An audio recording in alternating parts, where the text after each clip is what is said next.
Mindful person, now the math seems to be a little clearer.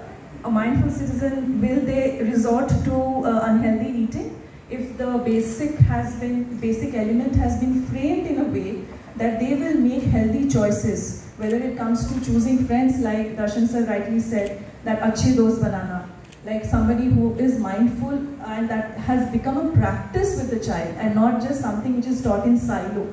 Then whether it's making friends, whether it is choosing the right food, avoiding the sugar, or self-compassion, compassion or non-judgment, which is also another very important tenet of the Montessori curriculum. So there is no judgment in our classrooms, there is no stress factor, there is no judgment, there is always room for compassion everywhere.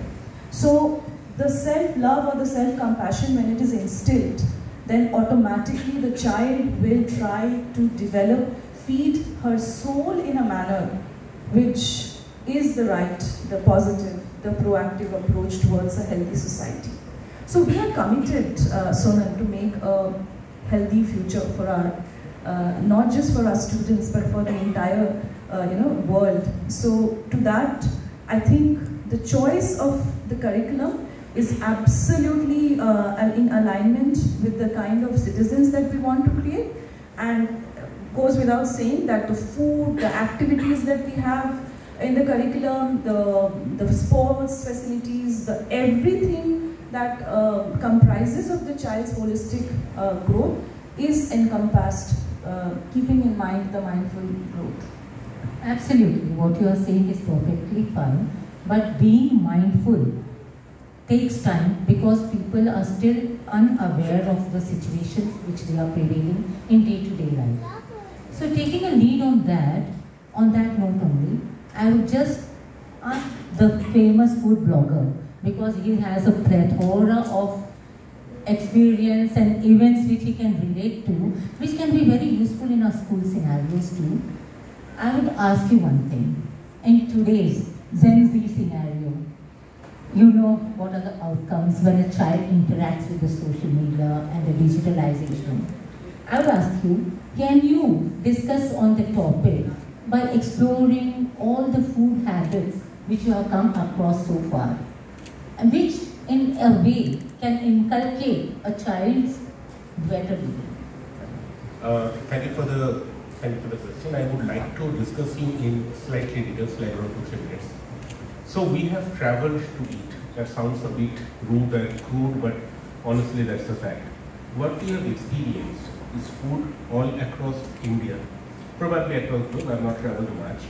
It's almost similar. There is a staple, there is a carb, and there is a protein. Maybe animal protein, maybe vegetarian protein, whatever it is. And they need to be balanced. So whatever it needs to be balanced, if I talk to a kid that eat this, eat that, and don't eat this, they will never listen. So I have a son of tea shown how the farming is done for 2 days, then how the harvesting is done, then how probably a cow or somebody is raised, how do we get the milk, then how can the menu be planned so that it's all averaged across. Then it will be an experiential learning for him. The whole point is he has to experience certain things. If we explain a food pyramid to somebody, like I was explaining in my like the way dinosaurs used to walk on Earth, somebody's son or daughter, they get an understanding of this is the food pyramid, this is how it works, from the farming to harvesting to menu planning to maybe getting the food. I'm not even going towards the costing and the pricing part.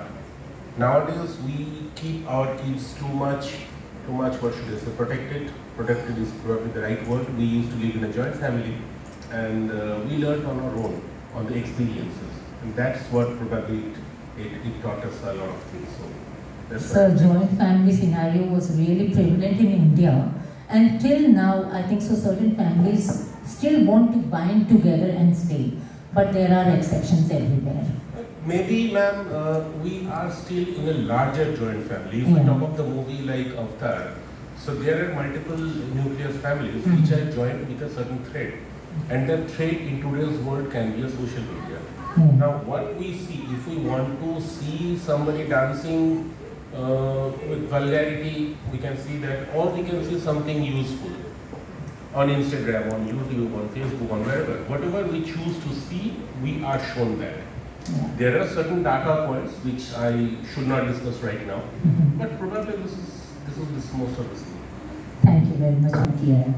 तो क्या आप चाहते हैं कि school का curriculum ऐसा हो जिसमें हमें न्यूट्रिशन को महत्व देना चाहिए, क्योंकि अपनी स्कूल के बच्चे हर रेंज के हैं एंड आगे भी न्यूट्रिशन बहुत वैल्यू करेगा, तो आप क्या? जय जिनेंद्र एवरीबॉडी। जय जिनेंद्र। सोनल जी, न्यूट्रिशन और एजुकेशन एक स्कूल में इस टॉपिक के ऊपर डिस्कशन हो रहा है, क्यों हो रहा है? न्यूट्रिशन और एजुकेशन दोनों अलग अलग चीज़ें हैं, लोग यही सोचते हैं, लेकिन हम लोग ये नहीं सोचते हैं। हम लोग सोचते हैं कि न्यूट्रिशन और एजुकेशन दोनों को हम लोग को साइड बाय साइड लेके चलना। आज के डिस्कशन में मैं चाहूँगा कि सिंस ये K-12 स्कूल है, KG से 12 तक, तो हम लोग बात करेंगे 0 से लेके 18 साल के बच्चों के लिए। अभी ग्रोथ के लिए प्रॉब्लम हो गया है कि बच्चे बहुत एरोगेंट हो गए हैं, जिद्दी हो गए हैं। कुछ बच्चे जो है चुपचाप शांत बैठे रहते हैं। हमने क्या कभी कोशिश की है जानने की कि क्यों, क्या कारण है? हम उनको अच्छे से अच्छा फूड, न्यूट्रिशनस फूड देते हैं, फिर भी वो वीक रह रहे हैं, फिर भी वो एरोगेंट हो रहे हैं, क्यों? कहीं दोष बच्चों में है या हमारे में है? तो इसको हम लोग को जानने की ज़रूरत है। तो इसीलिए मैं चाहता था कि ये न्यूट्रिशन और एजुकेशन, इसको हम लोग कंबाइन करके इन चीज़ों के ऊपर डिस्कस करें कि बच्चे का ग्रोथ जो है एक हॉलिस्टिक ग्रोथ हो। न्यूट्रिशन को हम लोग केवल लिमिटेड फूड पर नहीं रख के दूसरों चीज़ों को भी साथ में कंबाइन करके हम न्यूट्रिशन का जो है एक ब्रॉडर पर्सपेक्टिव लें। That is the whole point of doing this session. तो आज क्या है कि इन जनरल हम लोग जब किसी भी घरों में जाते हैं तो सिंपल क्या देखते हैं कि मदर एक तरफ बैठी हुई है मोबाइल लेके, फादर दूसरी तरफ बैठा है मोबाइल लेके, और बच्चा तीसरी तरफ बैठा है मोबाइल या लैपटॉप लेके। तो हम क्या प्रोवाइड कर रहे हैं उनको? लोनलीनेस। क्या आपका बच्चा उससे तैयार होगा? उसको क्या न्यूट्रिशन मिलेगा? नहीं मिलेगा। तो ये छोटी छोटी चीज़ें हैं जिनको हम डिस्कस करेंगे क्वेश्चन आंसर के थ्रू। तो अभी मैं छोटे से नोट पर छोड़ता हूँ, आगे डिस्कशन करें। ये पॉइंट बहुत अच्छा उठेंगे कि बेटा तुम खाना खा लेना, मैं बाहर जा रही हूँ। और since you are a nutritionist, how do you combat such young age kids when they come to you as clients? How do you generate those good habits to be inculcated? I completely agree with what JTC just highlighted. You know, अब दूसरा is content जो जाता है। अभी last 20 साल में the amount of content that people are consuming has gone up multi times. Yes or no? जब हम लोग छोटे थे तब इतना content expose ही नहीं था। Yes, वो 2-4 सीरियल वो देखना, महीना 2 महीना में एक बार फैमिली के साथ बाहर जाना। But if you see now in last 10-15 years, Zomato, Swiggy से लेके इतने हुक्का जॉइंट से इतना खाने पीने के centres, so all of that has increased multi times. Yes, अभी उसको तो हम रोक नहीं सकते, एटलीस्ट हम हमारा अवेयरनेस लेवल को बढ़ा सकते हैं। यस और no? You understand? So right knowledge, right awareness to our children is very important, very very important. And as Jaideep Ji rightly said that food is one part of the story, very important, but food के साथ साथ thoughts, emotion, content that we are consuming, अगर ये सारी चीज, so diet is not just food, it is what content we are consuming, what thoughts, emotions we are living with. You understand? अगर ये सारी चीज की हम ध्यान रखें तो हमको सबको चाहिए क्या कि जब हम और हमारे बच्चे, जब हम 50, 60, 70 साल के होए, we should be fit, fine, healthy. Yes और नो? इससे ज़्यादा ज़रूरी कुछ नहीं है।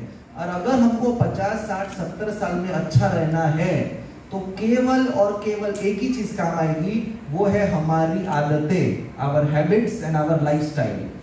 2 महीने में एक बार बाहर खा के कोई बीमार नहीं पड़ेगा, बट हफ्ते में 5 बार गड़बड़ खाएंगे तो बीमारी बहुत जल्दी आने वाली है। You understand what I am saying? Absolutely right. Because आजकल ज़्यादातर माएँ भी बिजी होती है, because we cannot help it. We have to be busy. Otherwise, an idle mind is a shaitan ka